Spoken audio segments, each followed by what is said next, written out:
வணக்கம். நம்ம இன்னைக்கு நல்ல பஞ்சு போல அ சோடா உப்பு சேர்க்காத ஆப்பம் எப்படி பண்ணலான்னு பார்க்கலாம். அதுக்கு நான் 1 கப்பு பச்சரிசி எடுத்து வச்சுருக்கேன். அப்புறம் 1 கப்பு புழுங்கல் அரிசியும் எடுத்து வச்சுருக்கேன். இந்த புழுங்கல் அரிசி வந்து செங்கல்பட்டு அரிசி.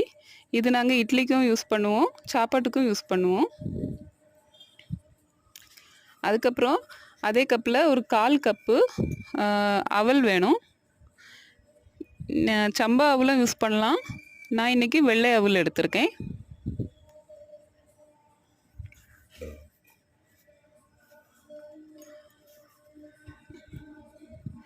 ஒரு 1/4 கப்பு உளுந்து தேவை. அரிசி 2ம் ஒவ்வொரு கப்பு. அப்புறம் உளுந்தும் அவலும் 1/4 கப்பு. ஒரு 1/2 ஸ்பூன் வெந்தயம் தேவை.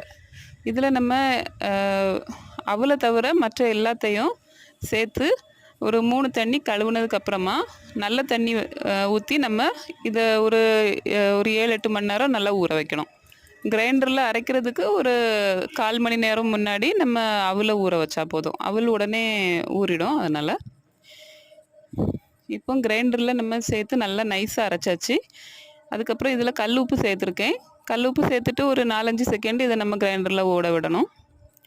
இப்போ பாருங்கள், தோசை மாவு பதத்தை விட கொஞ்சம் தண்ணி போல் நான் கலக்கி வச்சுருக்கேன். இது நான் நைட்டு ஃபுல்லாக புளிக்க வச்சுருந்தேன். ஒரு 10 மணி நேரம் ஆயிருக்கு. இப்போ பாருங்கள், இந்த மாவு நல்லா எழும்பி வந்திருக்கு அழகா. மாவு கொஞ்சம் திக்காக இருந்த மாதிரி இருக்குது. அதனால் ஒரு 1/2 கப்பு தண்ணி இதில் நான் சேர்த்துருக்கேன். சேர்த்து கொஞ்சம் ரொம்ப அடித்து கலக்க வேண்டாம், கொஞ்சம் சாஃப்டாக கலக்கி விடணும். இந்த மாதிரி பதத்தில் இருக்கணும். தோசை மாவோடவும் நல்ல தண்ணியாக தான் இருக்கணும். இப்போ நான் இரும்பு கல் அடுப்பில் வச்சுட்டு அதில் நல்லெண்ணெய் தடவிட்டு அதில் ஒரு கரண்டி மாவை விட்டு எல்லா இடமும் சுற்றி விட்டேன்.